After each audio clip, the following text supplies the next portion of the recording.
I am thrilled to share and introduce with you today JD Messenger. We met online through LinkedIn, and I am so thrilled he responded to a message I sent him because it was very much a synchronistic moment for us. And that word has special meaning we'll share about later, I'm sure. Um, JD, well, let me just share first. We had we have some interesting things in common in our lives. And that initially sparked a conversation together. And then we hit it off so well. We just felt very connected the first time we spoke. It was such a fabulous conversation that I was like, I've got to have you on my podcast. And then the more we spoke, he said, how about we do a series? And I was like, great. So this is the first of multiple times you're going to experience JD here on my podcast. And I am thrilled to have him. I can't wait for you to learn more about him. The first couple things that we have in common, I'll share real quick, and then I want him to share his story. There's so much to share, so much to talk about. I mean, we could literally have like weekly conversations for a few years, I think, and it would be fascinating. But as you probably all know, my listeners, my father broke his neck during our hot air balloon accident many years ago. JD happens to have broken his neck twice in his life and miraculously recovered. And then JD and I share part of our own personal journeys of definitely getting into a place of being very busy, letting work run our lives to an extreme, and being very much motivated by the achievements and the external things in life. And then suddenly being put in a position where we realized we weren't really truly happy. And we had different journeys, of course, that brought us to these moments, but we do share that very much in common. And as you know, that's very much a theme in my life, in my work, and what I bring to this podcast. So I want him to take it from here. JD, welcome. Thank you so much for joining me. And I am so excited to talk with you this first of many. Well, thanks. It's an honor. I'm grateful for the opportunity. I love to talk. I love to tell my story, and like I said, it's always an honor. So thank you. Yes. So and of course we're going to talk about today. If you're watching the video, JD has this beautiful book called 11 Days in May. And I am it, I'm I it is I really I am speechless about it. It is so unique the way it's done. It's this beautiful yet concise book done in such a truly unique way. So, I mean, I just within matter of a handful of pages, my whole body was like screaming, "Yes. Yes. I this makes sense to me. I love this. This is so wonderful." So, I'm not even sure where to start. Why don't we start with your story, some background, and however you whatever you'd like to share. There's so much. Let's go for it. Sure. Yeah. No. Well, I started off life as went to the Navy. Well, I enlisted in the Navy as a seaman, and then I got an appointment to the Naval Academy from the Secretary of Navy. And so when I graduated the Naval Academy, I was a nuclear submarine officer. And it was in 1985 that I was refueling a reactor in overhaul. And it was 3 o'clock in the morning. And, it looks like a Tom Clancy movie. It's dark and it was December and there's arc welders and cranes 300 feet up in the air. And the submarine was cut to pieces, giant holes. And a ship in dry dock is like 90 feet off the ground. And so I saw out of the corner of my eye, and I had been on watch for like 20 something hours, so I was tired.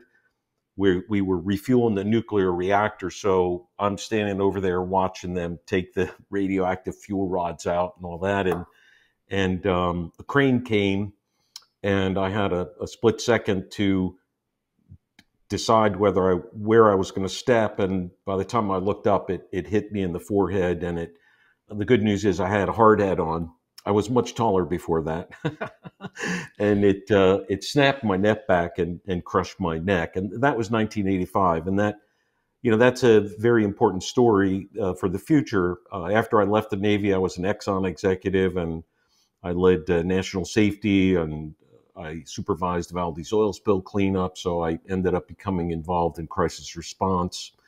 Left Exxon and became an Ernst& Young partner, and then ultimately the CEO of Ernst& Young Management Consulting in Southeast Asia. And in 2000, my neck started to hurt again, and I ignored it. I started popping a bunch of pain pills. I was completely unconscious of the fact that I was popping an entire bottle of pain pills every 4 days, that I had lost all feeling and strength down my left arm. And because I was important, I was the CEO of a company. I was leading the ExxonMobil merger. I designed the Shell outsourcing projects for the first time. I was an advisor to the Singapore Prime Minister. So I was too important, right, to stop working. And on the morning of January 18th of 2000, I put my arms up in the air when I woke up to take a shower, so a stretch. And that stretch was I popped the last thing that was holding my neck together because it had been degenerating. And I had a near death experience. I flew out of my body and went through a tunnel, and I thought all that kind of stuff was la la woo woo crazy things. But at the Naval Academy, I had some officers who had been POWs in Vietnam, and they had talked about out of body experiences. But anyway, um, they rushed my body to the hospital, did a double surgery. They took bone out of my hip, fused my neck. And so my neck was solid fusion 5, 6, and 7, so I could kind of move like this.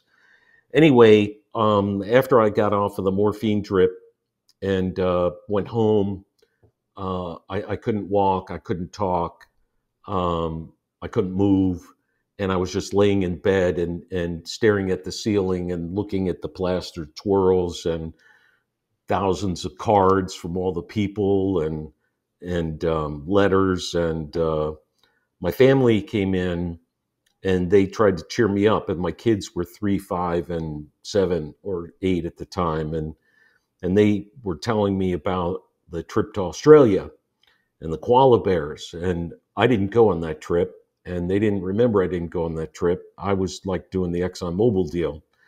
And then they started talking about their trip to the Great Wall in China, and I didn't go on that trip either. I think I was doing the Shell outsourcing project. And so tears just start rolling down my eyes, and I just want them to leave. And they leave, and I'm like, what is wrong with me? I've become a self-made multimillionaire. I'm living in a $5 million house. I've got servants. I thought I did everything you were supposed to do in life, and I wasn't happy, and I didn't know why I wasn't happy, and I got really PO'd. I was really angry. Angry at God, angry at whoever told me whatever I was supposed to be doing was supposed to be the right thing. And so that was sort of the major turning event in my life, and that was 20 years ago, and that completely altered my entire life. After I it took 6 months to learn how to walk and talk and chew gum again, and I quit my job, and I thought I'd go on a search. I wanted answers to questions like, what was that tunnel I flew through, and why am I not happy, and who am I, and what am I supposed to do with my life, and I naively thought it would take a year, and 10 years later, I was still searching, and I had done a CNN radio show, and I had made a television show, and I wrote a best-selling book. So that's kind of how it all began.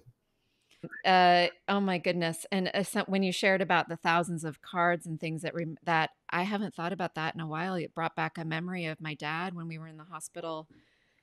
Um, and the literally bags of cards that I'm sure you experienced too, bags and buckets that would flood in. I mean, there were so many. I do not think we even were able to open them all because he was very Yeah. well respected in his community, different type of business and businessman, but that memory came flooding back. Oh my, there's just so much. Wow. I, and also the 10 years. I know in your book, and you use the word quest when you went and talked about going on your search, Yeah. and I love that word myself. And in my intro, I talk about going on a quest in my podcast intro, and really that was about a 10-year quest myself. So it's interesting. The more I learn about you, just the different little What moments that. happens, it happens to everybody. It's a part of the hero's journey or Mm-hmm. heroine's journey, I like to say. And we all this is the hero of a thousand faces by Joseph Campbell. And every great movie, whether it's Lord of the Rings, Neo, The Matrix, Marvel movie, they all follow the hero's journey. And that's the mono myth that Joseph Campbell discovered through all myths and all legends and all civilizations throughout all time. And it's an innate part of us. And this is why when we watch a movie that follows and checks the boxes of the hero's journey, we all love that movie. Well, this is our life. And part of the life of a hero's journey is the call to adventure. And the call to adventure is what I call the fourth hurdle in our life. The first hurdle is ignoring the naysayers. And the second hurdle is taking a leap of faith and following and trusting your heart. But the third hurdle is it shows up as a divorce, a cancer, illness, bankruptcy, something that throws you off center, and it sends you on the call to adventure. And that's the beginning of our quest. Mm-hmm. And unfortunately, too many people ignore it. In my particular case, I thought I was going crazy. I had visions of inventions in my mind's eye. I saw words go before my eyes, which is how I wrote the book in 11 days. I had premonition of events that happened. And, right now, I'm CEO of the Messenger Institute, and our clients are all CEO entrepreneurs. And what I discovered over the last 20 years is all of these great industrialists and CEO entrepreneurs, and whether you're talking going all the way back to Andrew Carnegie or Thomas Edison or Nikolai Tesla or Walt Disney, when you learn their story, they all have this story. They get insights, they get visions, they hear voices. You can call it la la woo woo if you want.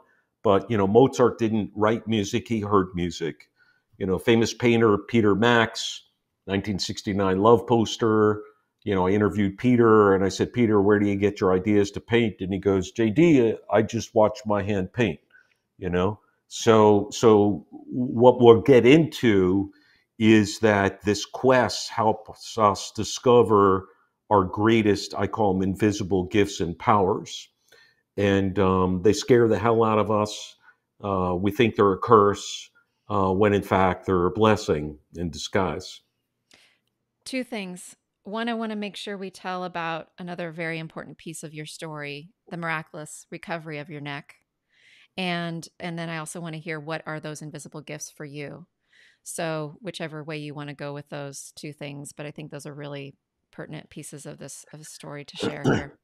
So, I mentioned I'm a nuclear engineer and math major by education. And so, what I'm going to say is that everything is energy and energy is everything.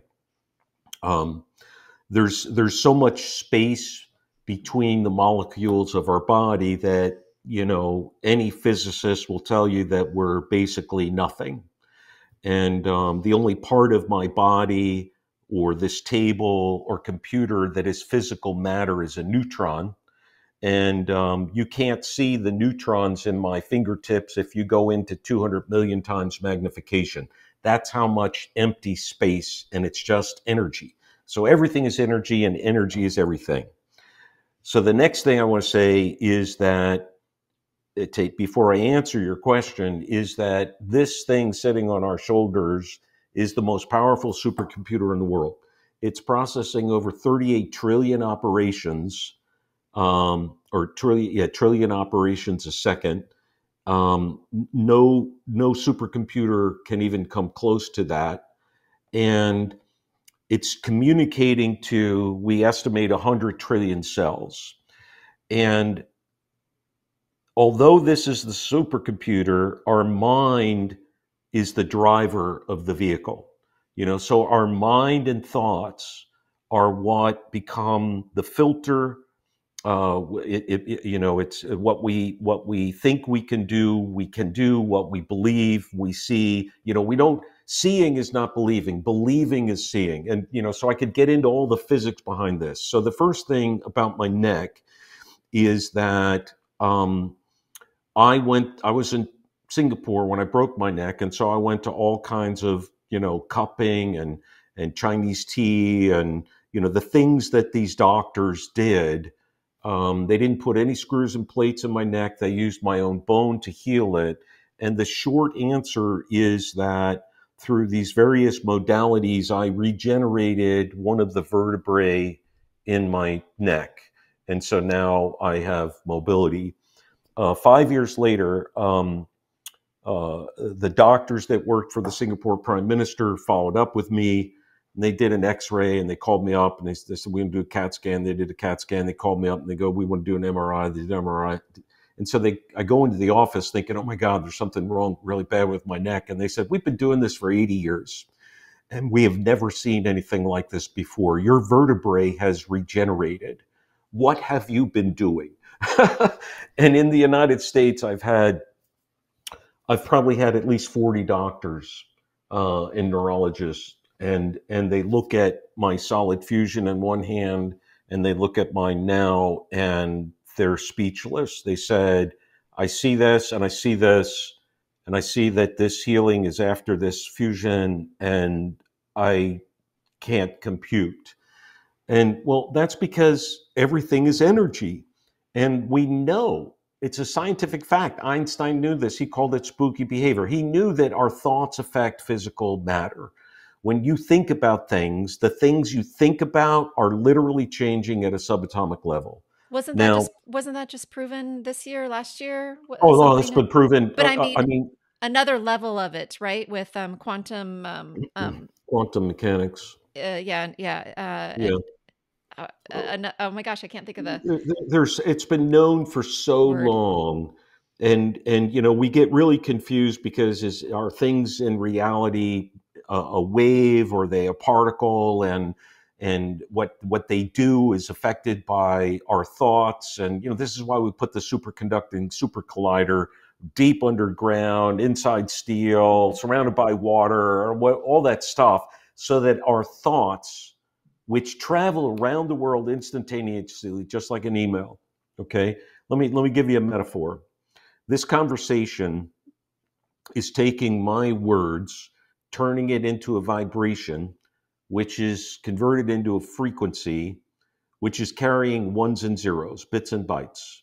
Every image, every song, every voice is taking these ones and zeros, numbers, and turning them into a frequency, sending them through a light beam.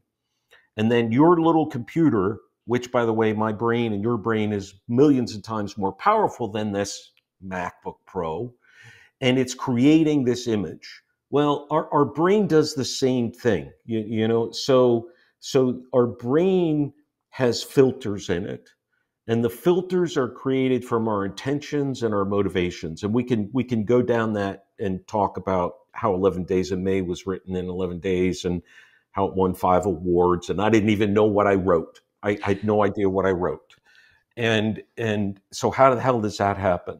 Right. But our invisible gifts. So in the last 20 years, I've helped over 1,000 clients. I might have said this, all entrepreneurs, CEOs, they're inventors, creators. They read my book, they call me up and they said, oh my God, I thought I was going crazy.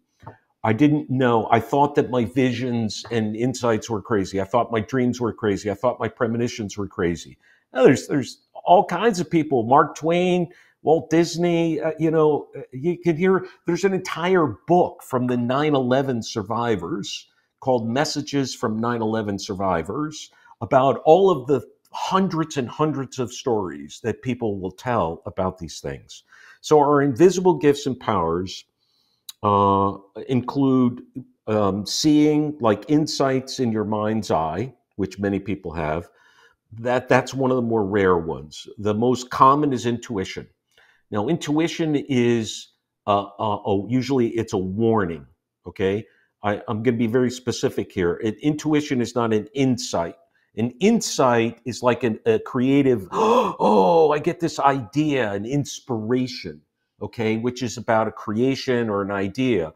An intuition is almost always a warning. Um, my favorite story of an intuition is that I was going on a plane. I was leaving Texas. I was going to fly to LaGuardia. I left the house and I stood on the doorstep and I was like, I'm forgetting something. And, pants, socks, computer, Band Aid. What do I need a Band Aid for? I'm thinking Band Aid. I've never carried a Band Aid before or since. But I go in the house, I get a Band Aid, I fly to LaGuardia, I get off the plane, I pick up my bag, and my hand drags and it scrapes against the bag carrier, it slices my finger open, and I got a Band Aid. Now, the math major is going to come out. I've literally had 1,000 flights, and on 1,000 flights, I didn't need a Band Aid. And on the one flight out of 1,000, I needed the Band Aid. My intuition told me to bring a Band Aid. So that's a 1 in a million probability that I would get a Band Aid from an intuition and cut myself. Okay. So I like to do the math, and people laugh at me for doing the math. They love me for doing the math. But when you do the math on synchronicities or coincidences, and you realize that's no accident. Now, intuition is number one. Empathic is number two. 60% of people are empathic. You feel other people's feelings. Now, we now know there's a scientific reason for that. In the front of our brain right here, the frontal cortex, we have something called mirror neurons.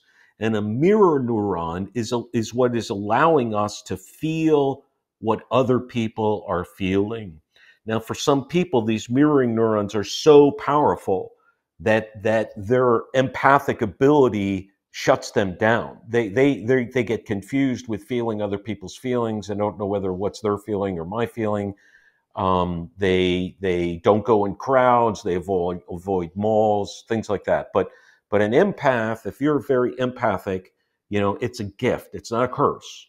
And you have to learn to separate what you're feeling versus others. Okay, so intuition, empathic abilities, insights, that aha inspiration, creativity, different from an insight, innovation, again, different from a creation. To me, creation is like artistic, writing, and innovation is like products. Many of my most successful clients, 9-figure businesses, they created their products from a vision. They had an insight, they had a dream, they just see it in their mind's eye, and they tell somebody to go make it. That's how Walt Disney designed Epcot, from a lucid dream. Albert Einstein used to put himself into a different state of consciousness using these Chinese balls. We can talk about that. So basically, these things happen in our brain by setting intentions and motivations and removing filters and opening filters, and basically creating different brain waves, alpha, beta, theta, gamma. And these different brainwave states create different states of consciousness, which then allow us to tap in and use these invisible gifts. So I might have missed one. Intuition, empathy, insights, creativity, innovation, hearing. Lots of people hear. I could tell you 100 stories about hearing. This one man called me up and read my book, and he says, I got to tell you something I've never told anyone in my life, including my wife, 35 years. I said, what is it? He goes, I hear voices. And I said, great. He goes, I don't think that's great. And I said, why not? I said, what do they say? And he says, run, duck, shoot. And I said, what? The voices say run, duck, shoot? He said, I'm an undercover agent. And when I hear those voices, if I do what those voices tell me to do, everyone's okay. And if I don't do what those voices tell me to do, people get hurt. So I know you might have some skeptics out there. That's okay. I was a skeptic for 10 years. And I now give speeches all over the country. the global CFO conference with the CFO of the 1,000 largest companies in the world, the Women's Leadership Summit. I always ask people to vote. Close your eyes and raise your hand if you have a vision. Raise your hand if you're empathic. Raise your hand if you had a premonition. Raise your hand if you see inventions in your mind's eye. Guess what percentage of people say yes? Majority. 88%. Now, the women's abilities are stronger than the men's, or at least the more the women say yes than the men. Now, whether that's because they're more vulnerable, more open, or more in touch with their gifts, I'm not sure. But all I know is the men poll less than the women. Yeah, I could see that. I would say, I bet part of that is because they're still a little scared, even though you say close their eyes, to raise their Yeah, hand to admit it. yeah. Partially also society in this, as you refer to, the world of form. I think culturally has made it like that's a feminine thing to do or have or be, so that's not okay. And I think, and then culturally too, I think just it's just been more accepted for women to be more open and seek help and explore these things. And thankfully, it seems like things are changing in that respect, and I'm really happy about I that. call these flops. A flop is a faulty, limited, outdated program. Meaning a flop is a belief, and we've got political flops, gender flops, social flops, corporate flops, economic flops. All of these beliefs are programs in our cellular mind, in our brain, and in our cells at the time of birth. We now know that this information is transferred in uterus from the mother. And then we're programmed at birth in society, at the culture and the values and beliefs at the time. I call these beliefs at our birth our original download. And my original download was, Kennedy was president, and a woman's place was in the kitchen, not the Senate, and a woman wasn't even allowed to have a bank account that time. And Dad came home at 5 o'clock, and we watched I Love Lucy, and the world had plenty of water and only 1 billion people, and so all of the conditions under which I was born, they don't exist anymore. Therefore, all of the programming that I have, my identity is living in a world which doesn't exist. So what happens is that creates tension, and that tension creates pain and suffering. And eventually something's going to break. And comes back to our third hurdle, our crisis, our divorce, our illness, my midlife crisis, if you want to call it that, where my reality, my physical environment was incongruent with my internal beliefs. And so there's a disconnect. It's like the switch comes, you're like, wait a minute. It's just like Neo in the Matrix, right? Which pill are you going to take? Are you going to take the pill and stay in ignorance, or are you going to take the pill and go down the rabbit hole and discover, reality? And the last thing I'll say is, reality is not what we perceive it to be. Um, all of these programs and filters in our mind have programmed us to believe that our identity is what these labels are.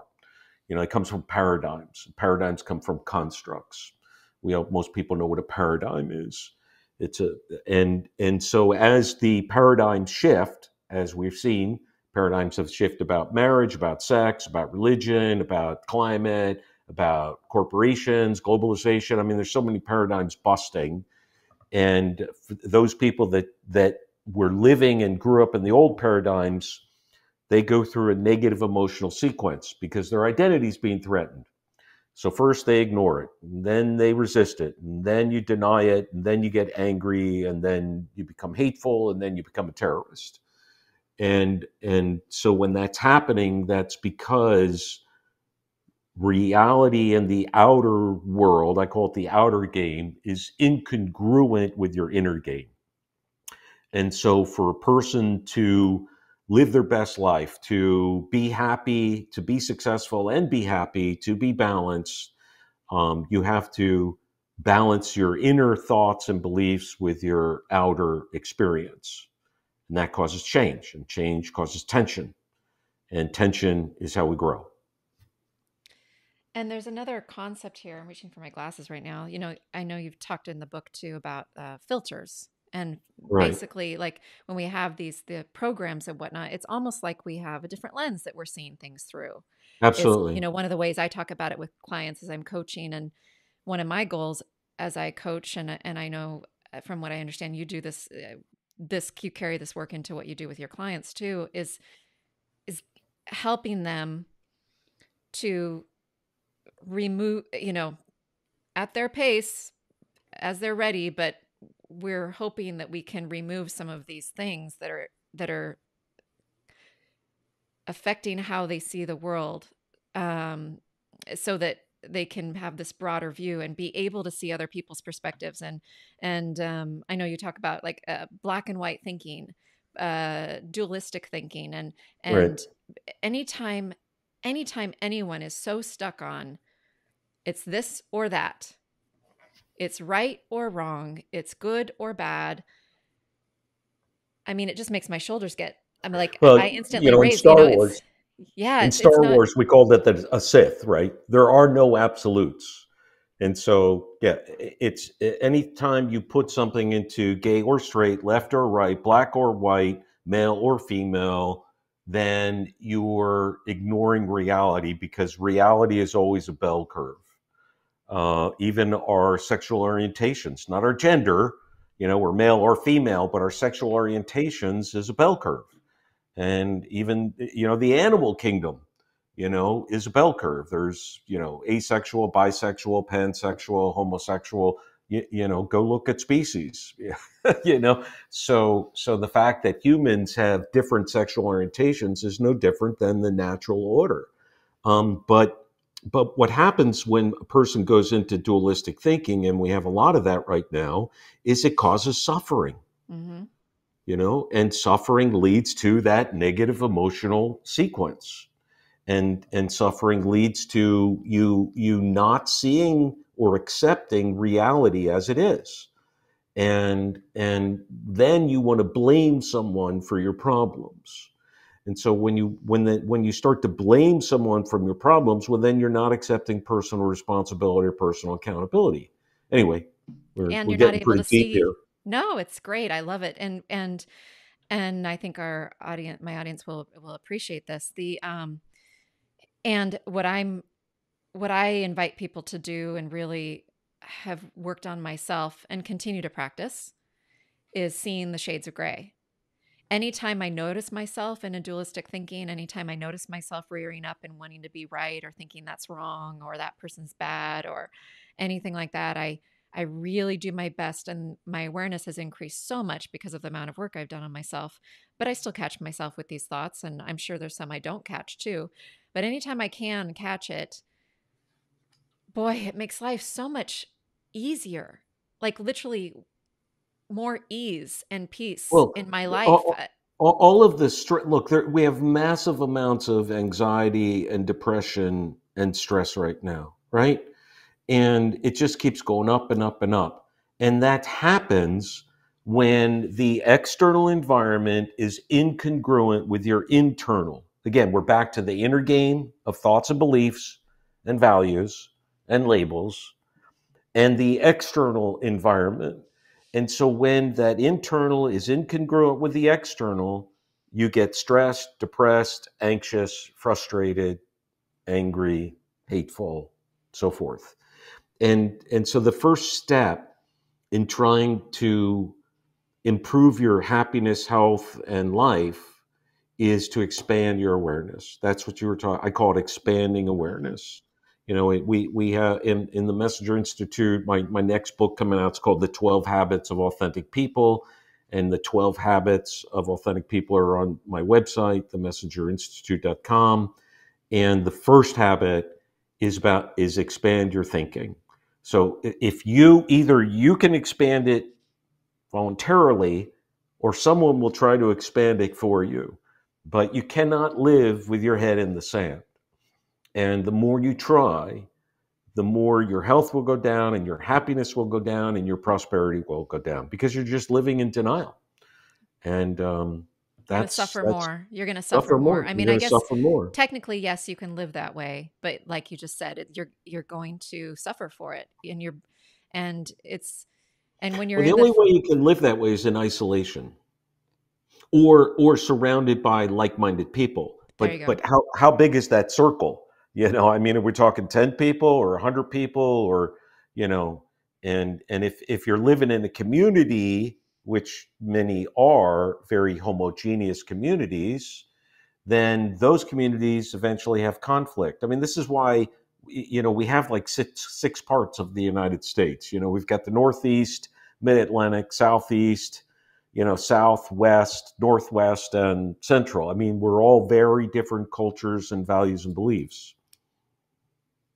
Yeah, and it can be a hard thing for people to reconcile and to be open to everyone else. And what I've found is the more open I can be, the more I can question my own beliefs when they feel strong, the more I can be aware of what's going on inside me, the more I can invite myself to see what's going on with the other person or what's going on with the politics or the stuff. I mean, like from a compassionate way of like even making up a story to make myself try to understand them better, to try to get on that other perspective, to try to understand what their program was, what created this, and to Right. have a sense of curiosity. And what I've found is that, and what I've learned too in my last in recent years studying, my coaching foundations are rooted in people that develop them very much based in neuroscience. And in recent years, I've come to learn more myself about that because I wanted to understand the rootings of the things I was teaching, and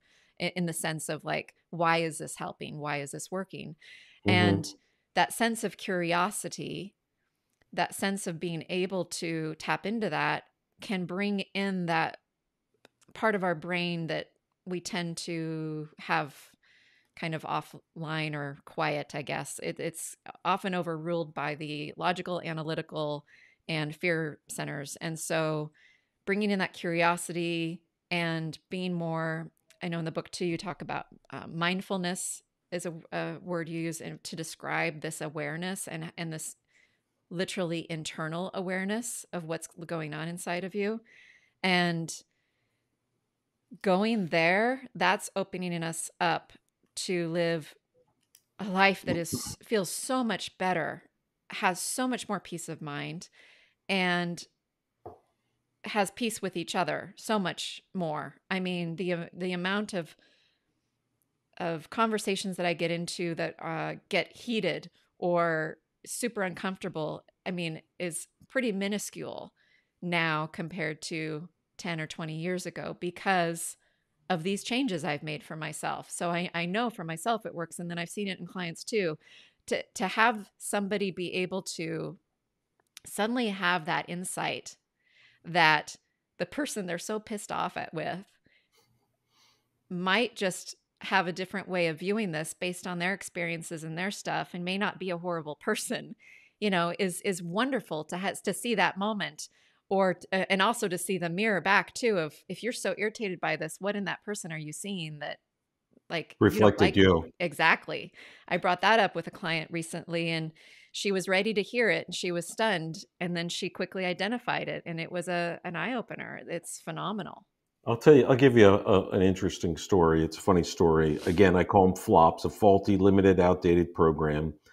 My son was about 16, and I was walking around the house one day, and he had, shoes everywhere. Excuse me. And the more shoes I saw, the more agitated I started to get. So whenever you start to feel agitated, you're having a negative emotional reaction. And I guarantee you that's because there's a wound inside you. So I yelled at my son, "Will you pick up your damn shoes?" And he was like, total shocked. He's like, "Fine, Dad," and he goes over and picks up all the shoes, and I'm all agitated. And so he picks them up and takes them away, and And I start walking around the house and I start to notice my shoes, my shoes. And I left my shoes everywhere. And so then I realized that I just had a flop. And so I take, I sit down, I do my mind clearing, I take some deep breaths, because that opens up the frontal cortex. Whenever you're having a negative emotional reaction, it's because the amygdala has shut off your frontal cortex and you're not rational anymore. So when you do this deep breathing, it reactivates your frontal cortex. So I do my deep breathing, and all of a sudden I realize I get the memory. My dad yelled at me for leaving my shoes around. So what you perceive as something simple as an argument or whatever, it was a negative emotional reaction. It was a faulty program in my cells where I saw shoes. It triggered the memory of my dad yelling at me, so I yelled at my son. And we passed these things down over and over and over and over until you stop it. So I knew what I did. And so I went back to my son and I jokingly said, I want to talk to you. And he's like, what? And I said, I just treated you unfairly. And I realized that I was yelling at my father, who yelled at me for leaving my shoes. And I started to cry. And I gave him a hug and I told him how much I loved him. And it was a wonderful moment. And that flop was broken. Mm-hmm. Okay. He's not going to do that to his son. Mm-mm. You see, but that would be a wound. Our supercomputer remembers everything. So a flop, when you have a negative emotional reaction, it's because a condition, when it first happened, our brain took a picture of it and then it stored it in memory. And then when it happens again, all the conditions happen again, boom, we explode. That's what PTSD is. So one more Mm-hmm. story. Do I have time for one more Oh story? yeah, we can Okay. keep going as long as you So like today. I was when I was in Singapore, my driver came to pick me up one day, 6 in the morning, and he was taking me to the airport. And this is when I was CEO, and my wife came out in her pajamas to say goodbye to me, and I exploded at her that she was embarrassing me in front of my driver. And I knew I'd drive away, and I knew I'm all shaking, I'm all upset. This is what happens: negative emotional reaction. I do my mental work, I do my breathing. I try to go into the memory. What is the source memory? And I see that memory. I see my mother. I'm walking in my front door. I'm like 10 or 12 years old, and I've got two friends with me. And we go in the front door, and there's my mom in her pajamas looking real ratty, and that was 30 years before. So when a woman wearing pajamas representing my mother, because men marry their mothers, women marry their fathers, right? When the condition was set, a woman wearing pajamas representing my mother embarrasses you, boom, it hit that memory, and that trigger went off. That's a flop, and it happened. And we have dozens and dozens of these things. So every time you're having a negative emotional reaction, you have to step away, you have to do your breathing, you have to do grounding, however you want to clear the amygdala, activate the frontal consciousness, frontal cortex, analyze the conditions, find out what that original wound was. Now, for a lot of people, I'm certified in hypnosis, so for a lot of people, these very bad wounds, from an abusive parent, or we've had alcoholism in our family, um, a beating. It could have been a fire. Could any kind of some trauma, and it could have been 30 seconds. Could have been a bully picking on you in third grade. You know, but anyway, we got all these things in, and so you have to release them. And once you release them, it's gone.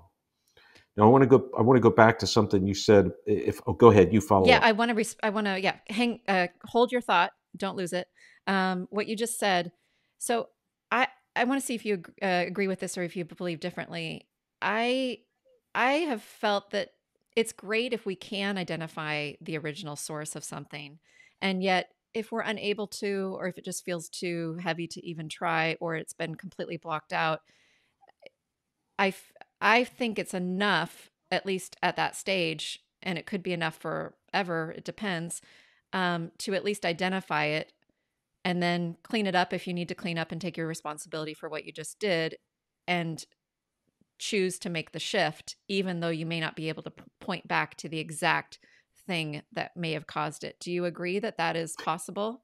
I think that that's the first step. Recognizing that you were angry and it had nothing to do with the other person. There's Hmm. nothing wrong with the other person. The other person, anger is always about you.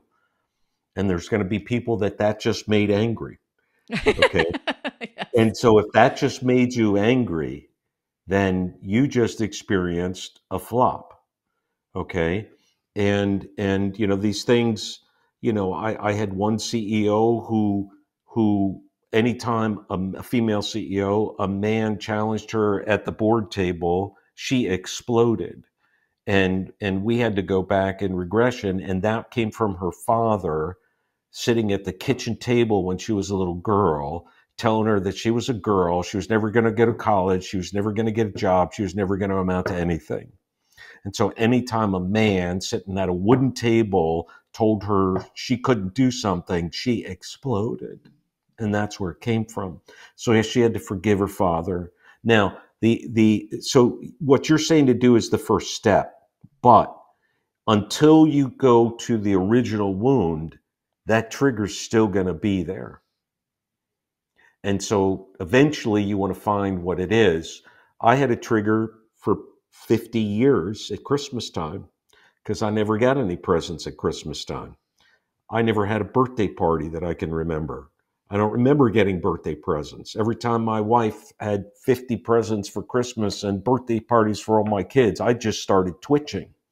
I had to, and everybody in my family knew, oh, better get away from dad. It's his birthday. Better get away from dad. It's Christmas time. If I wanted to live a happier life, I had to find out why I got so emotional at birthdays and Christmas. And it's because I lived in a poor family, and my mother abandoned me and my dad beat me, and I never got those things. My first pair of new clothes, I was 9 years old, and I didn't know what a tag was hanging on. Why is there a tag hanging on my pants? Oh, that's because those are new. New? You mean these are mine for the first time? No one's ever worn them before? So, there's a book called The Body Keeps the Score by Dr. Bessel van der Yes. Kolk. And I that's a read it a great few book. years ago. It's Yeah, phenomenal. because he talks about how we're all wounded. Mm. We're all wounded, every one of us.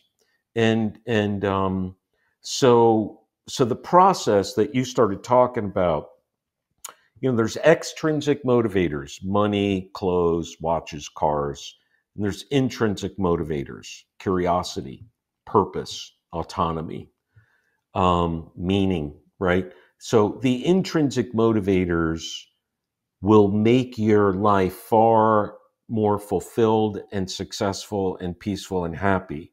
Extrinsic motivators: as soon as you get a promotion, it'll make you feel good for an hour, a week, maybe a month. You know, you get a raise, maybe a month. You buy a new car, maybe 6 months. Those physical attachments, extrinsic things, do not make you happy. All right. It is the intrinsic things, and it starts with curiosity. So becoming curious like a child, right? We talk about let the child out. That's because children are curious. They're explorers. They ask questions. This is expanding awareness. And so the best thing that you can do as an individual is to constantly learn, constantly read, ask questions.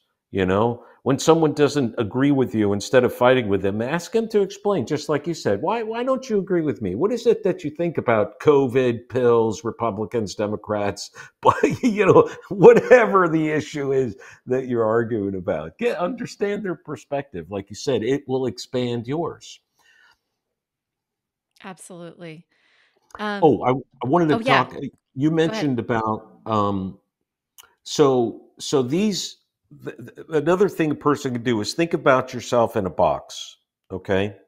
So your identity is in a bunch of boxes: tall, short, smart, fat, thin, Republican, Democrat, independent, liberal, um, Catholic, Protestant, Baptist, American, white, Hispanic, rich, poor. Make a list of all these labels, right? And what box do you put yourself in, ladies and gentlemen? Are you in the thin, fat, rich, poor, black, white, gay, straight? Make a list of all these boxes and just imagine there's all these boxes and there's boxes inside of boxes. You put yourself in those boxes, or society put yourself in those boxes. But are those your boxes? You see, the people that really change the world explode the boundary of the box. They don't even see the boundary of the box. If they see the boundary of the box, they want to push the boundary. Can I stretch that? Can I oh, my finger can go through that box, you know? So just make a conscious decision. First of all, what boxes are you in?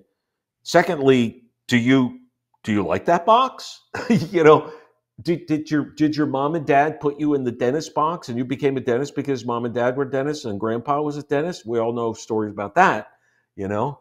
And then there's the black sheep of the family who says, I don't want to be a dentist. So the box is the source of the triggers that will create a negative reaction because your identity and a wound is tied to it. So Mm-hmm. the labels and the boxes are paradigms, okay? So the labels and boxes are the things that hold you back and limit your beliefs and limit your potential and limit your happiness. There's even geographic boxes, you know? I mean, last I researched it, 80% of Americans live, born, and die within 300 miles of each other. Well, you just put a geographic box in your whole life, you know? Why did you do that? You know? Anyway, so then the other thing you mentioned was about mindfulness versus presence. So I'll let you comment before I move on to mindfulness versus presence. No, I love the concept of the box. I did a meditation once, a guided meditation, and I remember, or maybe it was a dream, I don't know. Some vision, something came up communicating something to me, and it was the concept of like almost like brick walls around me, but then somehow they like the walls came down and there was this beautiful meadow. It's like, Great. well, look at that. Isn't that lovely?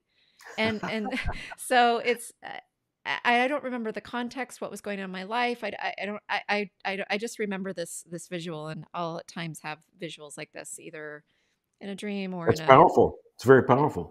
or in a guided meditation or whatever, and different things that communicate a message to me. And I think when you were talking, I was reminded of that. And I think it's a wonderful thing that people can envision. It And is.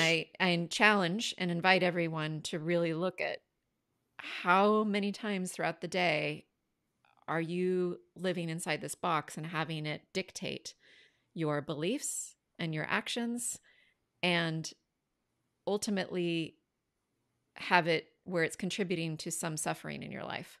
Because anytime you're feeling, yeah, those negative feelings, and if they're coming up often, that discomfort, or if you really want to have your life be a certain way, but it's just not in a certain,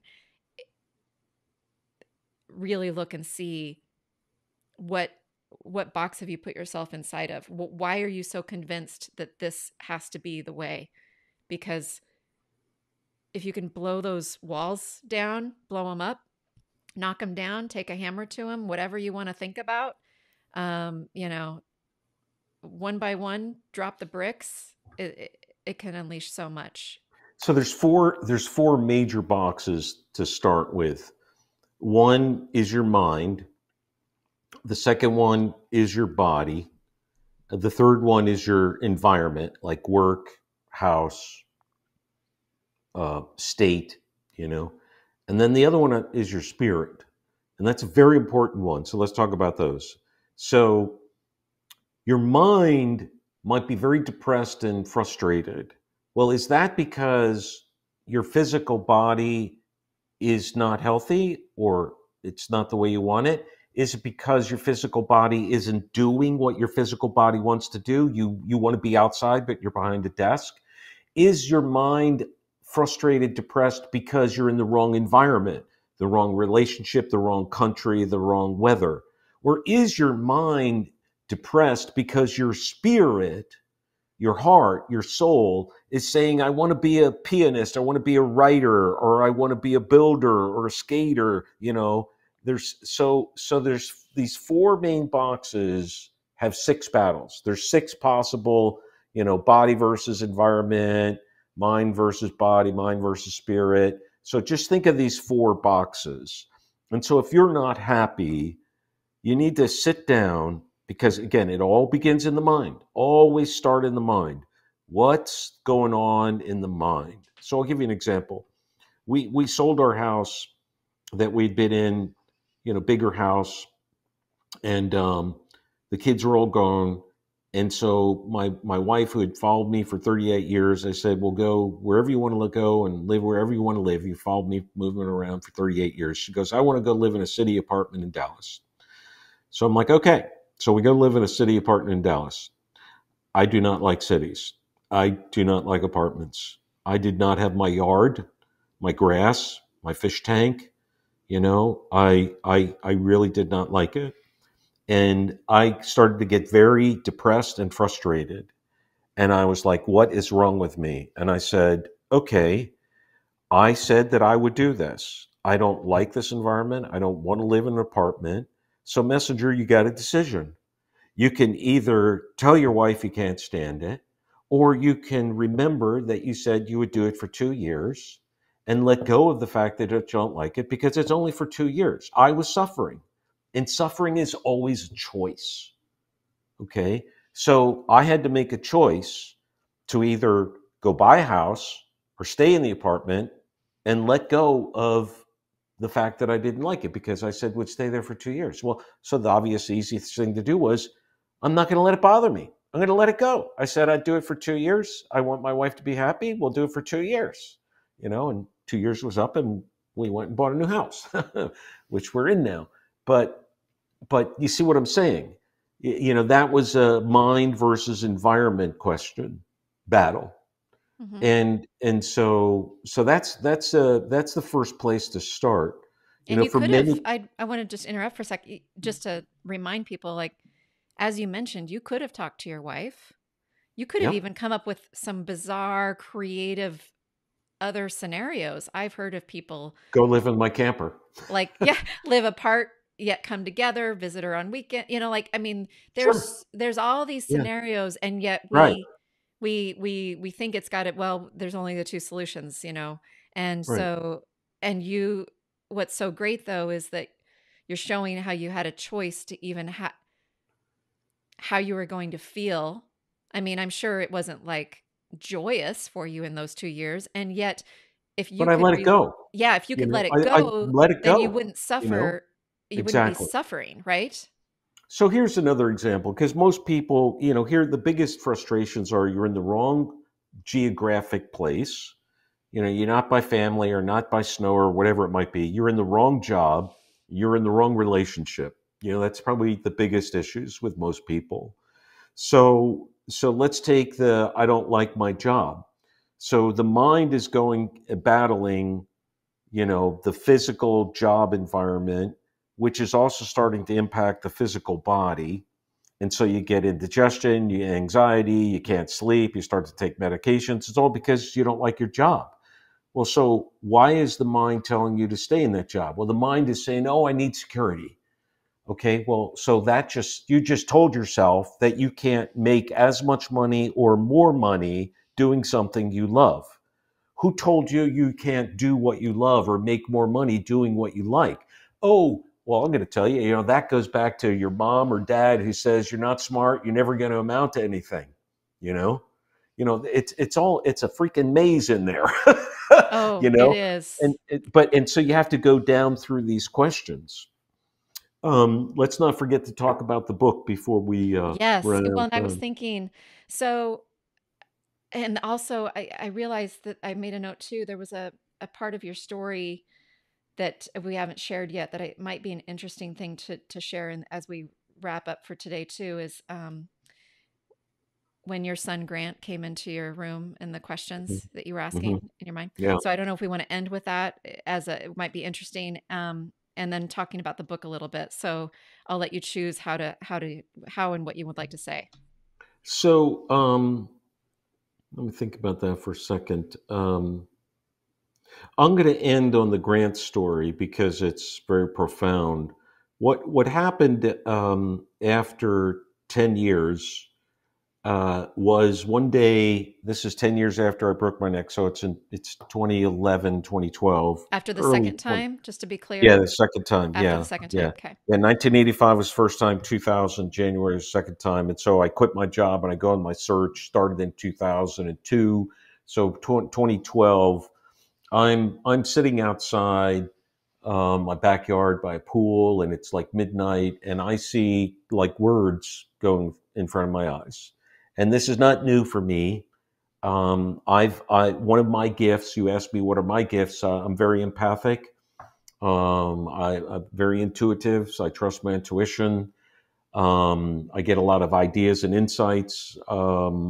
I've created several world first inventions and so forth, and so I see things in my mind's eye, and so I call the words writing on the wall. So I see formulas, I see things like that. So I saw the words, and so I just go in at midnight and 11 o'clock, and I just start writing. It was May 1st, and I have no idea. I'd like type the question, and the words started flowing.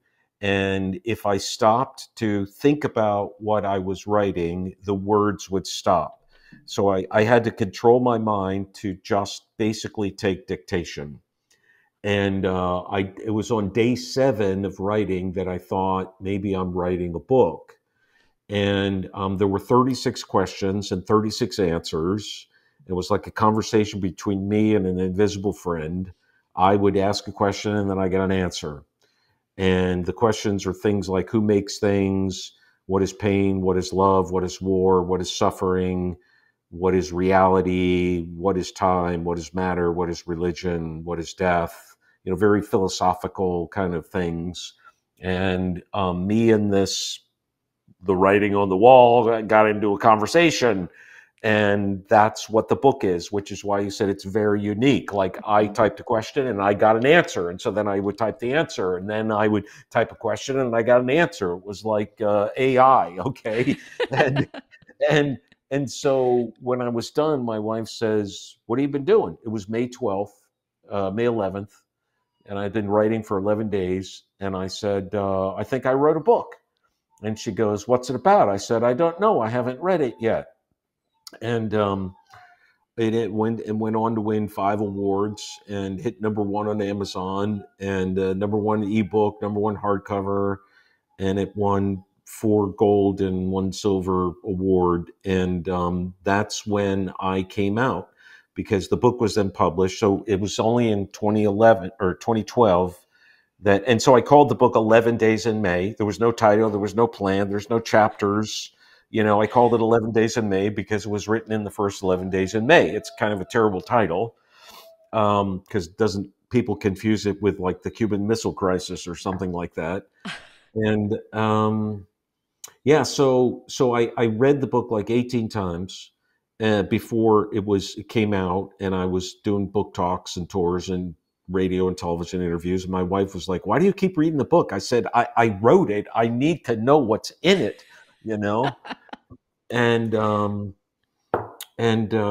so that's when I came out, and for the first time after 10 years of having these insights and visions and making TV shows and products and games and inventions, that was when I came out. And I was terrified to tell people of my la la woo woo, spiritual things. And of course, the great shock was that all of these executives and individuals started coming to me going, "Oh, thank God. I thought I was going crazy. I thought there was something wrong with me.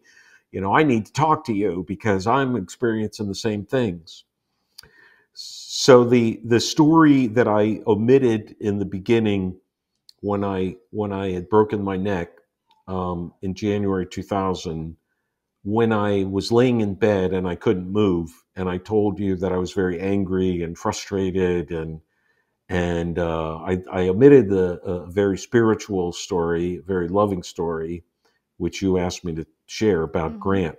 Mm-hmm. Um, so after my family left, and I had tears coming down my eyes because I didn't go to Australia and I didn't go to Beijing, I screamed silently in my mind, "Why did you do this to me?" You know? And the door handle jiggles in less than 1 minute, and my 3 year old comes in and he goes, "Daddy, you work too hard." And then he leaves. I'm like, I'm trying to talk. I can't talk. I can't move, all that. And I'm like thinking, did I just like ask God, why did you do this to me? And my son just came in and told me I worked too hard. And so the next day, I screamed another silent prayer in frustration. I'm like, oh, God, oh, yeah, you're talking to me. I'm working too hard. What the hell am I supposed to do? Now, again, this is all silent in my head, having an argument.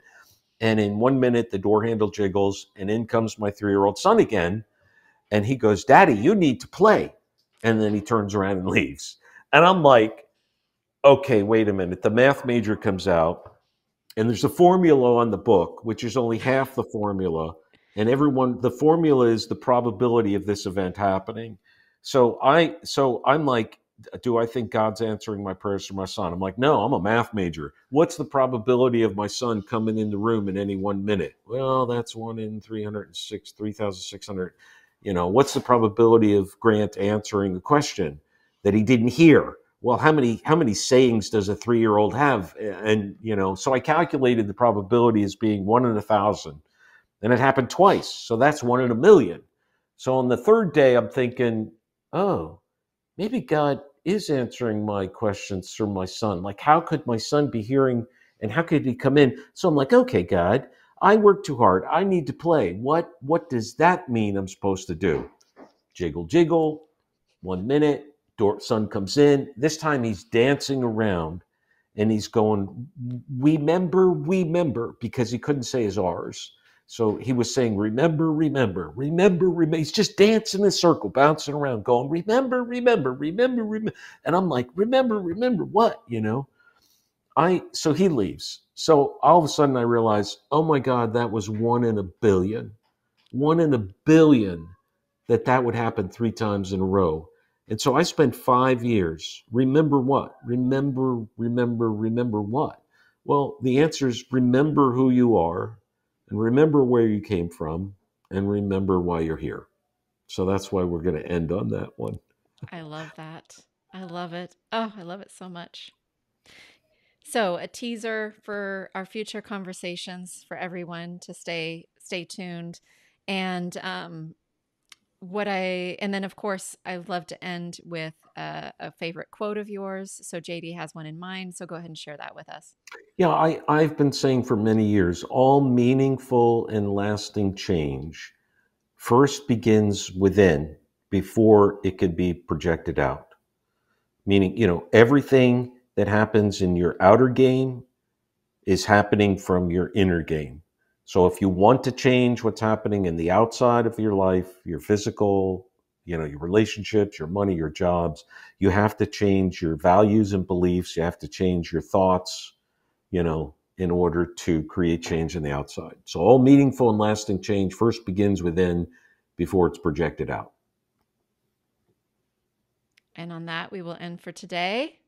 And we will All be right. back. We will be back in the future, everybody. So again, Thanks for stay having me. tuned. Thanks so much, JD. Such a pleasure. I'm so excited to keep talking with you. Yeah, And ev- likewise. and everyone, we will see you again.